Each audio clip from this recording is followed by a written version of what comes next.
Hey guys, good afternoon. It is 12:09 in the afternoon here. So we're going to continue with the CDL class that I've been learning. I don't know about you guys, but have you guys happened to feel like you guys, like, I don't know, I have gone through the video over and over and over again, and I just feel like I know it, but then again I feel like it's not sinking in. So I'm hoping that, as I continue doing this, I do get to know what I'm supposed to learn from it. I am a little bit nervous since all this that I have to learn, I have to learn it within a period of time, and I'm hoping that maybe I can learn this in less than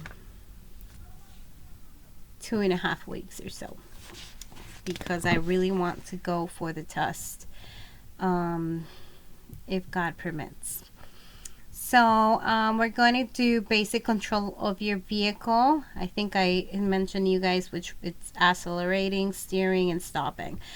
I think that's where we left off. The last one we had was the questionnaires. What is the most important reason for doing a vehicle inspection? What things should you check during a trip? Name some key steering system parts. Name some suspension system defects. What 3 kinds of emergency equipment must you have? What is the minimum depth of your front tires for other tires? Name some things you should check on the front of your vehicle during the walk around inspection. What should wheel bearing seal be checked for? How many red reflective triangles should you carry? And how do you test hydraulic brakes for leaks? Why put the starter switch key in your pocket during the vehicle inspection?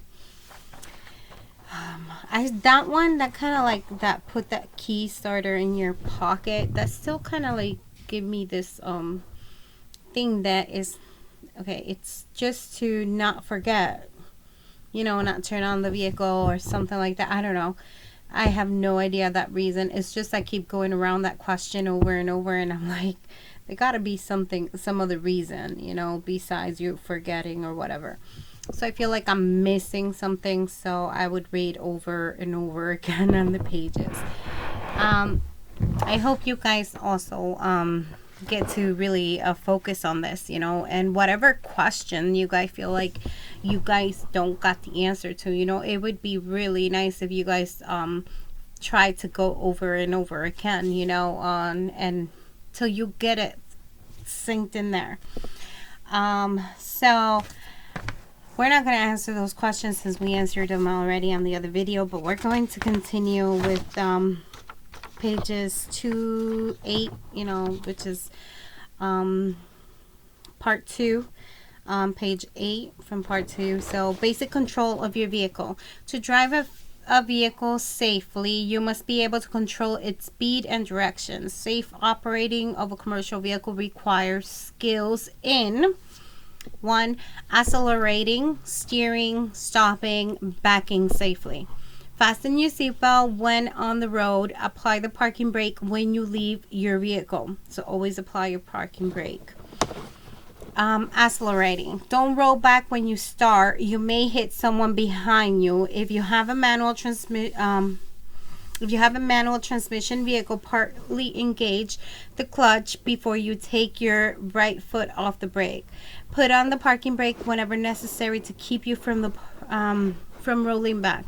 Release the parking brake only when you have applied enough engine power to keep from rolling back. On a tractor trailer equipment with a trailer brake hands valve, the hands valve can be applied to keep the rolling back. Speed up smoothly and gradually so the vehicle does not jerk. Rough acceleration can cause mechanical damages. When pulling a trailer, rough acceleration can damage the couplings. Speed up very gradually. When tractions is poor, it's has in rain or snow. If you use too much power, the drive wheel may spin. You could close control if the drive wheel begins to spin. Take your foot off the accelerator. Then a steering. It says hold the steering wheel firmly with both hands. Your hands should be on opposite sides of the wheel. If you hit a curb or pothole, chokehold, parenthesis, the wheel could put away from your hand unless you have firm holds. Stopping. Push the brake pedal down gradually. The amount of brake pressure you need to stop the vehicle will depend on the speed of the vehicle and how quickly you need to stop. Control the pressure so the vehicle comes to a smooth, safe stop. If you have a manual transmission, push the clutch in when the engine is close to idle. Backing safely. Because you cannot see everything behind your vehicle, backing is always dangerous, and avoid backing whenever you can. When you park, try to park so you will be able to pull forward when you leave. When you have to back, here are a few simple safety rules. Start in a proper position. Look at your path. Use your mirrors on both sides. Back slowly. Back and turn towards the driver's side whenever possible. Use a helper whenever possible. These rules are discussed in turn below. Start in the proper position. Put the vehicle in the best position to allow you to back safely. This position will depend on the type of backing to be done. Look at your path. Look at your lines of travel before you begin. Get out and walk around the vehicle. Check your clearance so the sides and the overheads in and near the path your vehicle will take. Use mirrors on both sides. Check the outside mirrors on both sides frequently. Get out of the vehicle and check your path if you are unsure. Back slowly. Always back as slowly as possible. Use the lowest reverse gear, the way you can more easily correct any steering errors. You also can stop quickly if necessary. Back and turn towards the driver's side. Back to the driver's side so that you can see better. Backing towards the right side is very dangerous because you can't see as well. If you back and turn towards the driver's side, you can watch the rear of your vehicle by looking out of the side window. Use driver's side backing even if it means going around the block to put your vehicle in the position they added safely is worth it. Trust it. Use a helper. Use a helper when you can.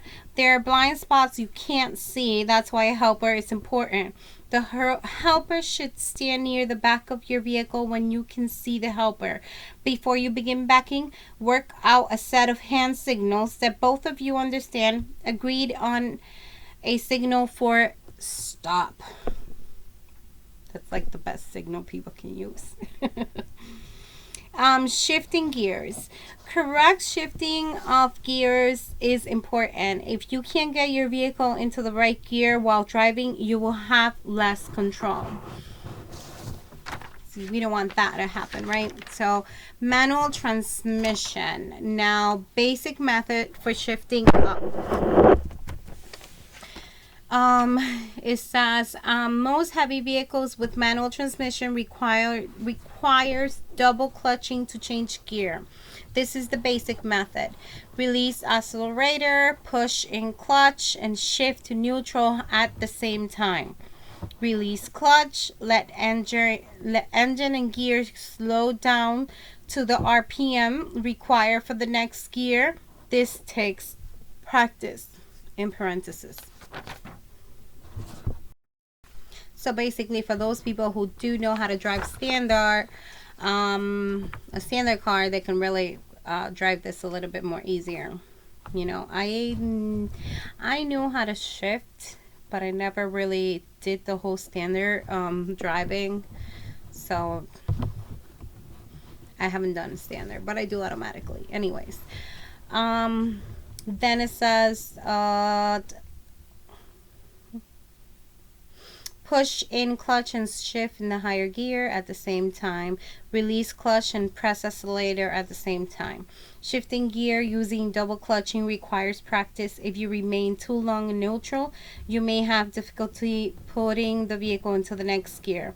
If so, don't try to force it. Return to neutral, release clutch, increase engine speed to match road speed, and try again. Knowing when to shift up. There are two ways to knowing when to shift. Use engine speed RPM. Study the driver's manual for your vehicle and learn the operating RPM range. Watch your tachometer and shift up when your engine reaches the top of the range.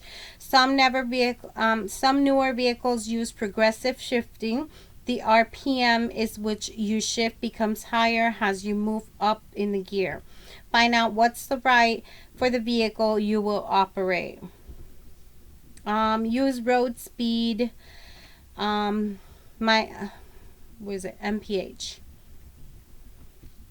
Learn what speed each gear is good for. Then by using the speedometer, you'll know when to shift up.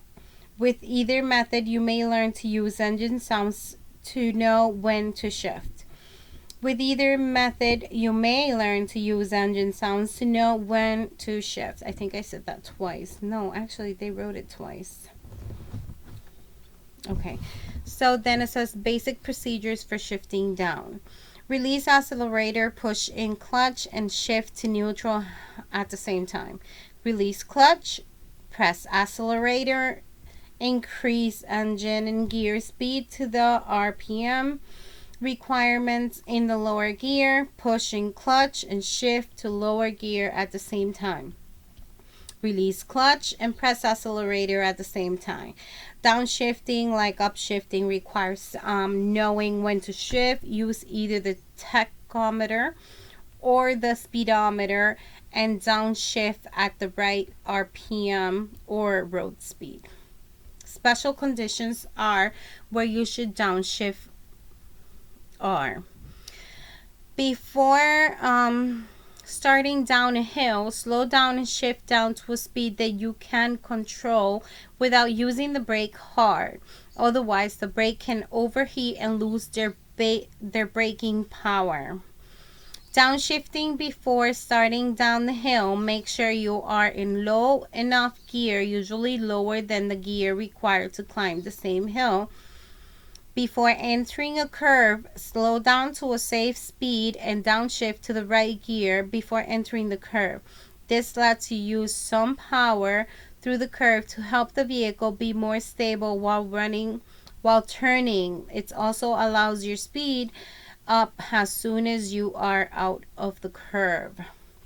Multi-speed gear, axles, and auxiliary transmission. Multi-speed gears, axle, and auxiliary transmissions are used on many vehicles to provide extra gear. You usually control them by a selector knob or switch in the gear shift lever or the main transmission. There are many different shift patterns. Learn the right way to shift gears in the vehicle you will drive. Automatic transmission. Some vehicles have automatic transmission. You can select the road range to get greater engine braking when going down grades. The lower range prevents the transmission from shifting up beyond the selected gear unless the governor RPM is exceeded. It is very important to use this backing effect when going down grade. Braking effects when going down grades. Sorry. Retarders. Some vehicles are retarders. Retarders help slow a vehicle, reducing the needs for using your brakes. They reduce brake wear and gives you another way to slow down. There are 4 basic types of retarders: exhaust, engine, hydraulic, and electric. They might ask those questions. All retarders can be turned on or off by the driver On some vehicles, the retarder's power can adjust when turned on. Retarders apply their braking power to the drive wheels only whenever you let up on the accelerator pedal all the way. Because these devices can be noisy, be sure you know where their use is permitted.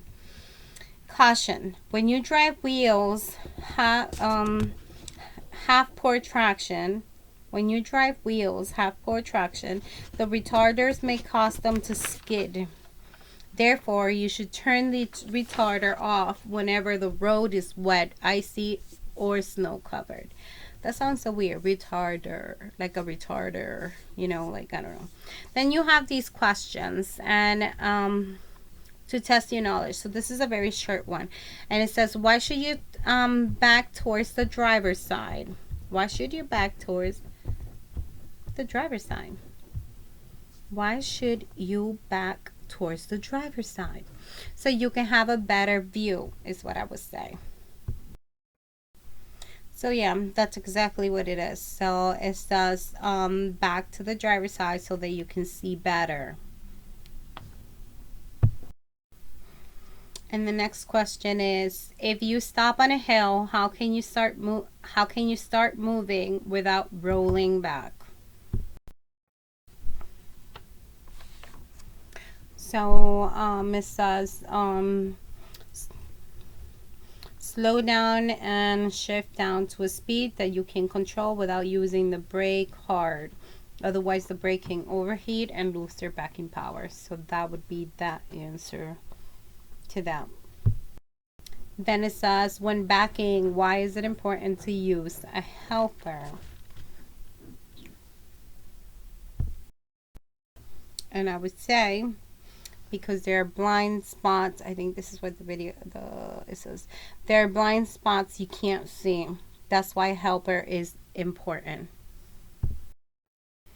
Then the other question says, what's the most important hand signal that you and your helper should agree on? The only one I remember was the stop, because I did like this. Stop. So that's the answer to that one. What are the two special conditions where you should downhill? What are the two special conditions where you should downshift? My bad.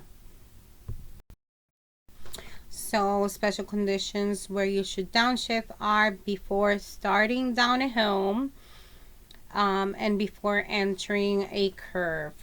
That's your answer. So the next one is, when should you downshift automatic transmission? And what it says in automatic transmission, it says some vehicles have automatic transmission. You can select the low range to get greater engine braking when you're going down. The lower range prevents the transmission from shifting up beyond the selected gear. It is very important to use this backing effect when going down.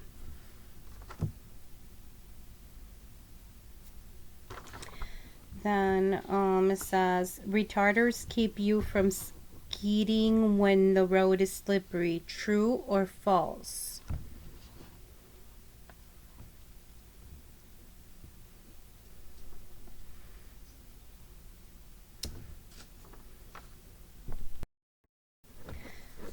So retarders keep you from skidding when the road is slippery. True or false? And here it says retarders help slow a vehicle, reducing the need for using your brakes. They reduce brake wear and gives you another way to slow down. There are 4 basics. All retarders can be turned on or off by the driver, or some vehicles the power can be adjusted. When turned on, retarders apply their braking power to the drive wheel only. Whether you let up on the accelerator pedals all the way, because these devices can be noisy. And then it says, when you drive wheels, when your wheels are poor traction, the retarders may cause them to skid. So I would say that's false. Because to me would be more like a speed control. That would be my answer. I don't know. You guys, if you guys think that's not the right answer, it's okay for you guys to write it down and, you know, correct me if I'm wrong. But I would say that's a false answer. From what I read there, you know, it sounds like a false answer. So, the next question, the last question is, what are the two ways to know when to shift? So you got two ways to know when to shift. Knowing when to shift. There are two ways of knowing when to shift. One is use your engine speed RPM. And two, use your road speed MPH. That one's clearly there. There's no way of saying that's not the answer. So there you go. Those are your two ways. And that. So, and then this is it for these two little questions, but it's a very short video, so it's only like what, 20 minutes it took us this one. So I'm gonna try and speed through the rest. So seeing, the next one. To be a safer driver, you need to know what's going on all around your vehicle. Not looking properly is a major cause of accidents. Seeing ahead. All drivers look ahead, but many don't look far enough ahead. Importance of looking far enough ahead. Because stopping or changing lanes can take a lot of distance, knowing that the traffic is doing on all sides of you is very important. Is doing on all sides of you. You need to look well ahead to make sure you have rooms to make these moves safely. How far ahead to look? Most good drivers look at least 12 to 15 seconds ahead. That means looking ahead the distance you will travel in 12 to 15 seconds at lower speed. That's about one block at highway speed. It's about a quarter of a mile. If you're not looking that far ahead, you may have to stop quickly to make a quick lane change. Looking 12 to 15 seconds ahead doesn't mean not paying attention to things that are closer. Good drivers shift their attention back and forth, near and far. Illustrated how far you look ahead on this image. So there's like a image here, and they illustrate you how far.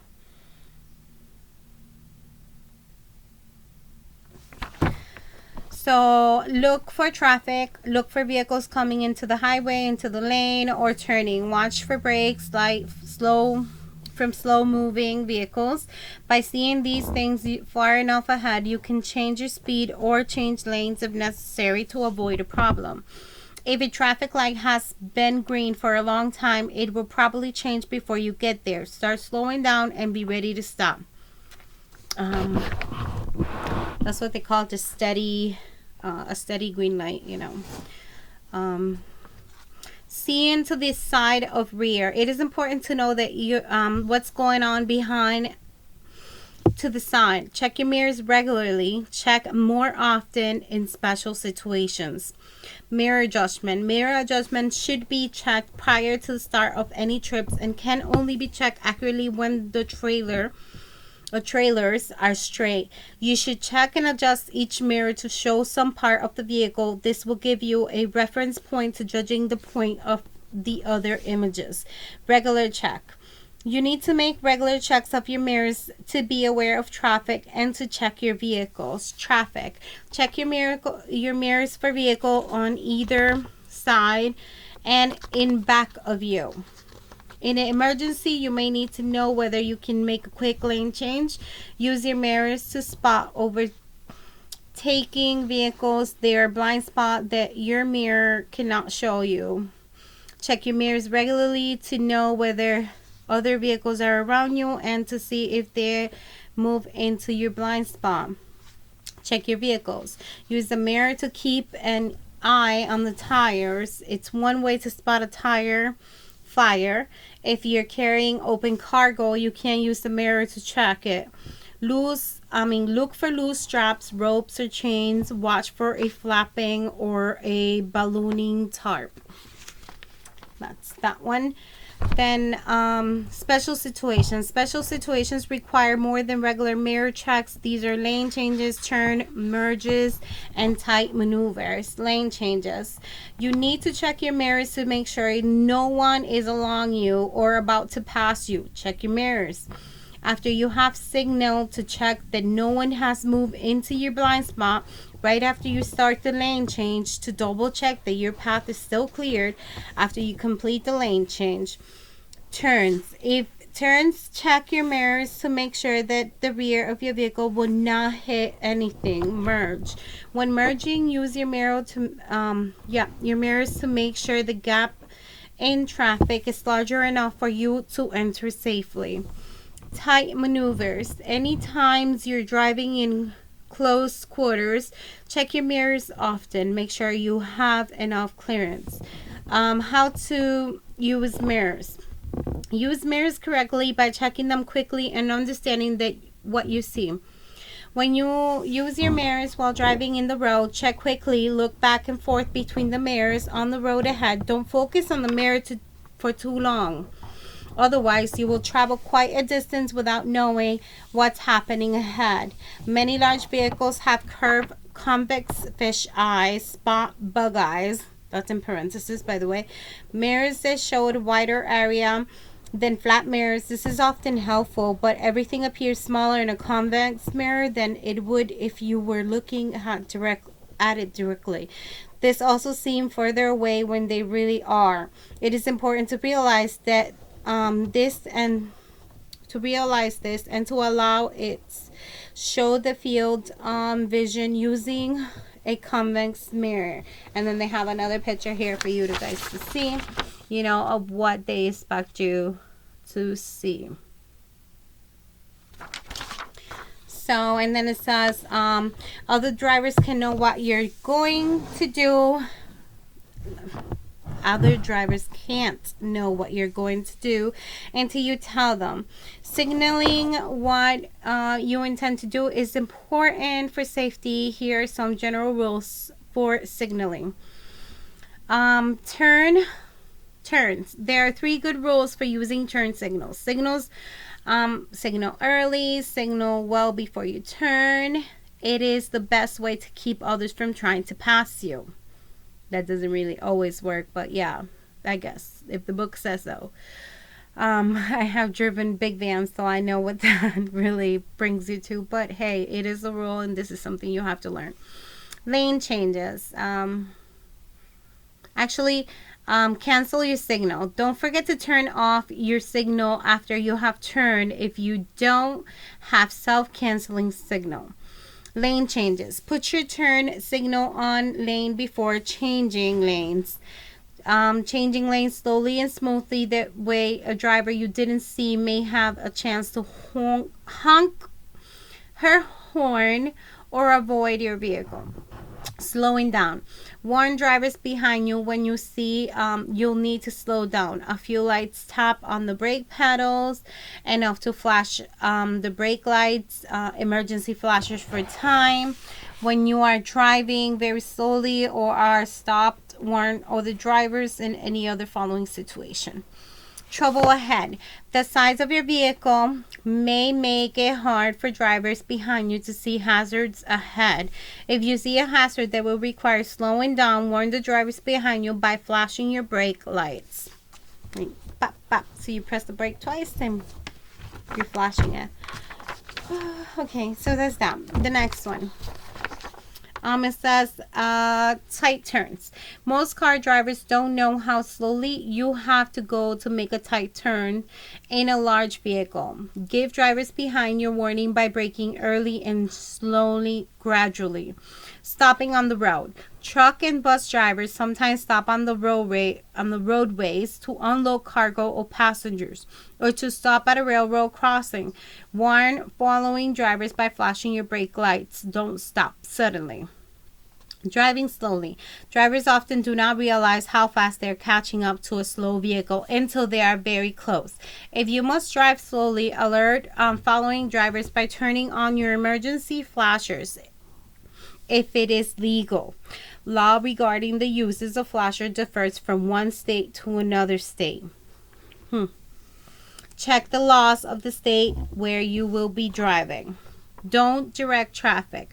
Some drivers try to help out others by signaling when it is safe to pass.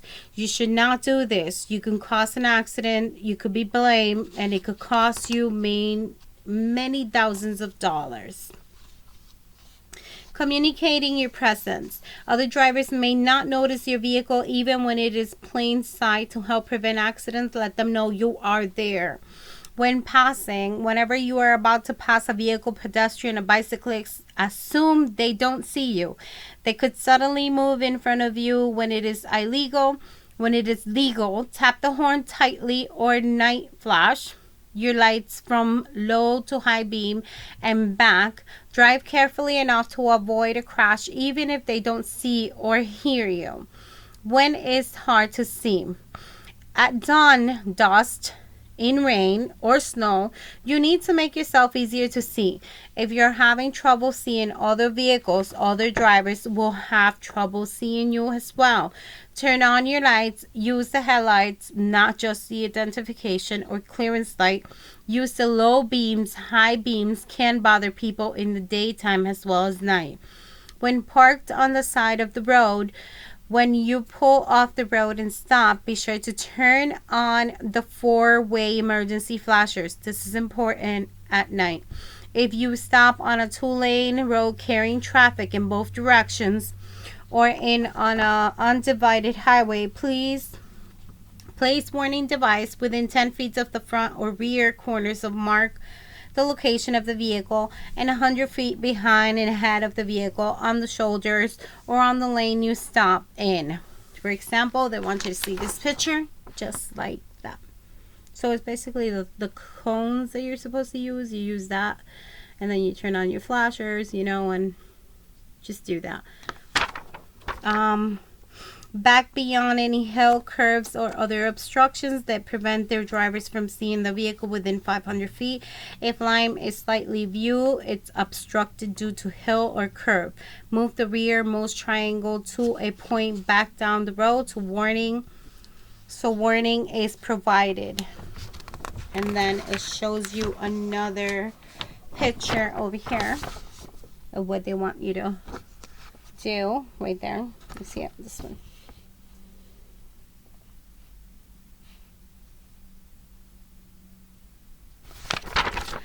Okay. So when putting out the triangles, hold them between yourself and the upcoming traffic for your own safety so other drivers can see you. Use your horn when needed. Your horn can let others know that you're there. It can help you avoid a crash. Use your horn when needed whenever it can startle others and could be dangerous when using unnecessarily your horn.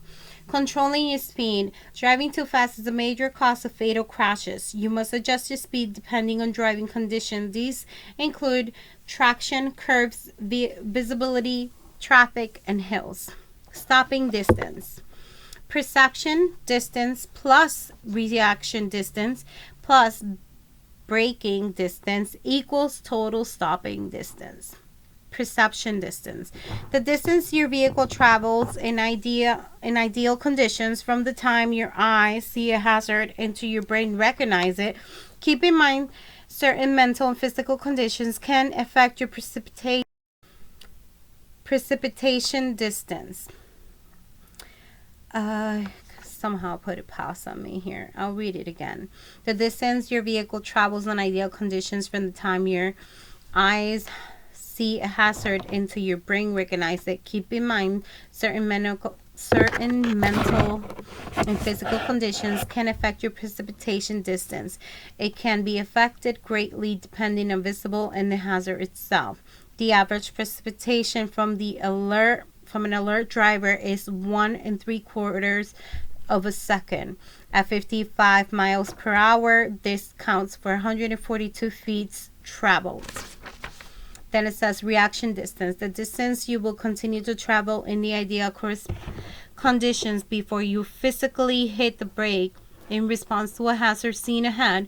The average driver has a reaction time of 3/4 of a second in 1 second. At 55 miles, this could be 61 feet traveled.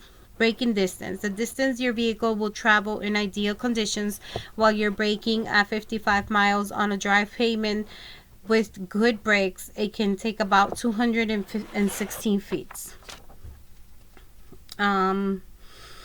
Total stopping distance. The total minimum stopping distance your vehicle has traveled in ideal conditions with everything considered, including precipitation distance, reaction distance, and braking distance, until you can bring your vehicle to a complete stop at 55 miles per hour. Your vehicle will travel a minimum of 419 feet. And then it shows you like the figure that it wants you to see. I'll put my hands in the back of my vehicle. I'm trying to put it.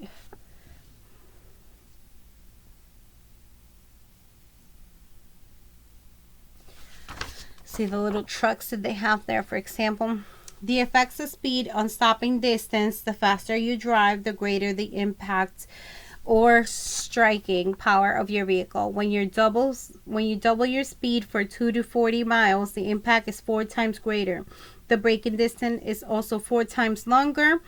Triple the speed from 20 to 60 miles, and the impact and braking distance is 9 times greater. At 16 miles per hour, your stopping distance is greater than the length of a football field. Increase the speed to 80 miles per hour, and the impact of braking distance are 16 times greater than at 20 miles per hour. High speed greatly increase the severity of crashes and stopping distance. By slowing down, you can reduce braking distance. The effect of a vehicle weight on stopping distance. The heavier the vehicle, the more work the brake must do to stop it, and the more heat they absorb. But the brake tires, spring shocks, and absorbers or heavy vehicles are designed to work best when the vehicle is fully loaded. Empty trucks require greater stopping distance because an empty vehicle has less traction. Matching speed to the road surface.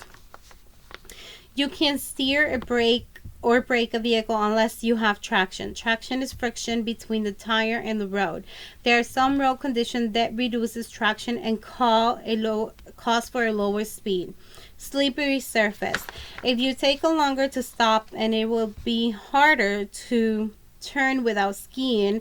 When the road is slippery, wet roads can double stopping distance. You must drive slower to be able to stop in the same distance as on a dry road. Reduce the speed by about 1/3. Parenthesis, slow from 55 to 35 miles on a wet road. Packed snow, reduce speed by half more or more. If the surface is icy, reduce speed by crawl and stop driving as soon as you can safely do so. Identifying slippery surfaces. Sometimes it is hard to know if the road is slippery. Here are some signs of slippery roads. Black ice, I would say. That's me. The book doesn't say it, but you can't see black ice. And the first one is identifying slippery surface. Sometimes it is hard to know that the road is slippery. Here are some signs. Shade areas. Shady areas are part of the road, and they will remain icy and slippery long after open areas are melted. Bridges. When the temperature drops, bridges will freeze before the road will. Be especially careful when the temperature is close to 32 degrees Fahrenheit. Melting ice. Slit melting with ice. Wet is much more slipperier than ice that is not wet. Black ice. Black ice is a thin layer that it is clear enough that you can see the road underneath, and it makes the road look wet. Anytime the temperature is below freezing and the road looks wet, watch out for black ice. Vehicle icing. An easy way to check for an ice is to open the windows and feel the front of the mirror support or antenna. If there are ice in the surface of your road surface, probably starting to ice up. Just after rain begins, right after it starts to rain, the water mixed with oil left on the road by vehicles. This can make the road very slippery. If the rain continues, it will wash the oil away. Hydroplaning. If some weathers slash water or slush collects on the road, when this happens, your vehicle can hydroplane. It is like water skiing. The tires lose their contact with the road and have a little or no traction. You may not be able to steer or brake. You can regain control by releasing the accelerator and pushing in the clutch. You will slow your vehicle and let the wheels turn freely.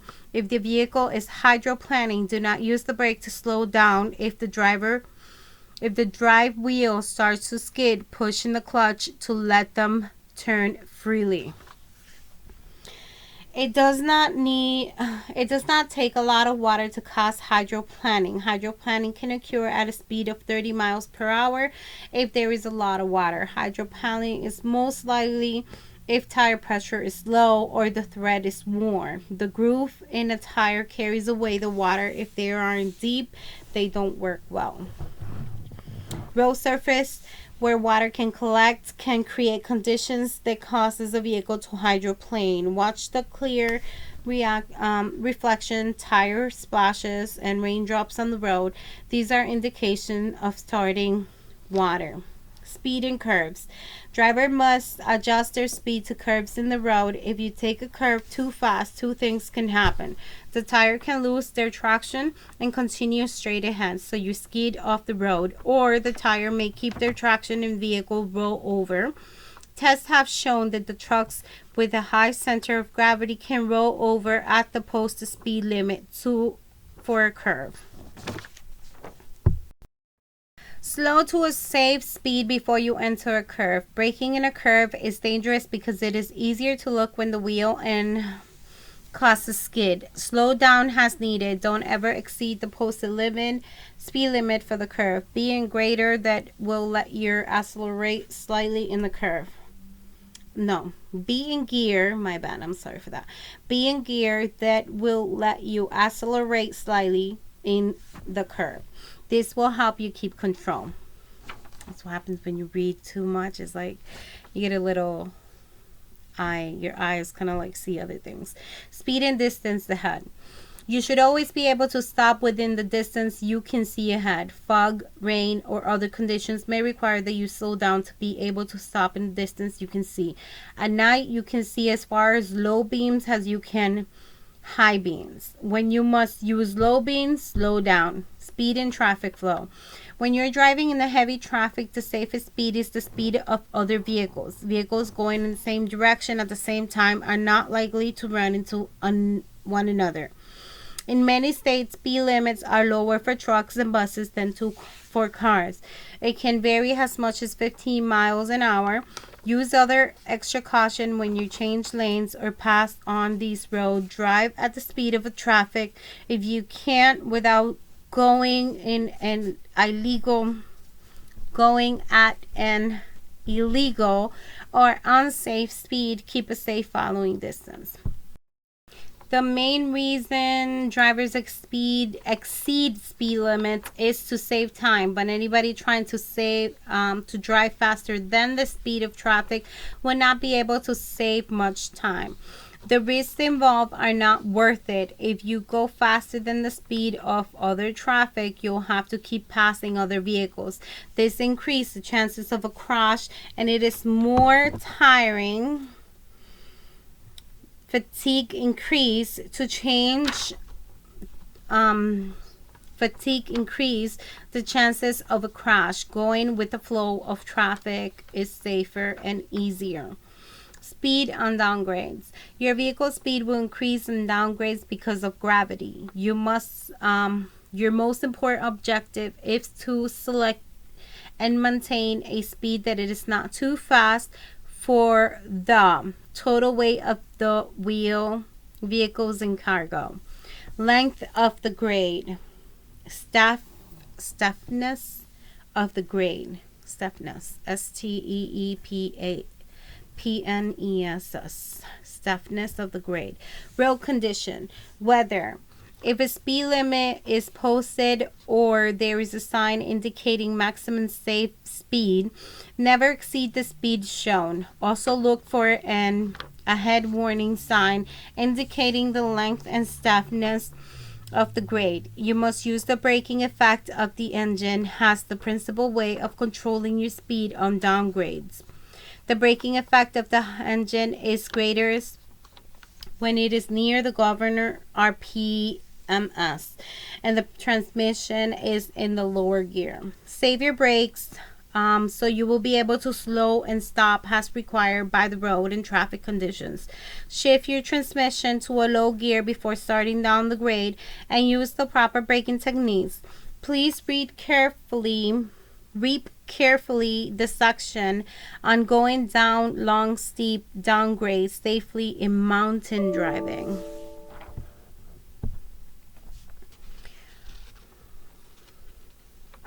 Speed traffic is the #1 cause of injuries and death in roadways. Work zones observe this post the speed limit at all times when approaching and driving through a work zone. Watch your speedometer and don't allow your speed to creep up as you drive through long sections of road construction. Decrease your speed for adverse weather or road condition. Decrease your speed even further when a worker is closer to the road. And that is it for this section. So then you have the question. The first one is, how far ahead does manual says you should look? I'm not going to give you the answers because I want you guys to also look for it. You know, it's easier for me to hear myself giving the answers. But, you know, that's one of the questions. The second question is, what are 2 main things to look for ahead? The third question, what's your most important way to see the side and rear of your vehicle? Fourth questions, what does communicating mean in safe driving? Fifth question, where should you place reflectors when stopped on a divided highway? Sixth question, what 3 things add up to total stopping distance? Seventh question, if you go twice as fast, will your stopping distance increase by 2 or 4 times? Empty trunks have the best braking. True or false? What is hydroplaning? And what is black ice? These questions may be on the test. If you can't answer them all, read and read and read. So it actually gives you like where you can find them.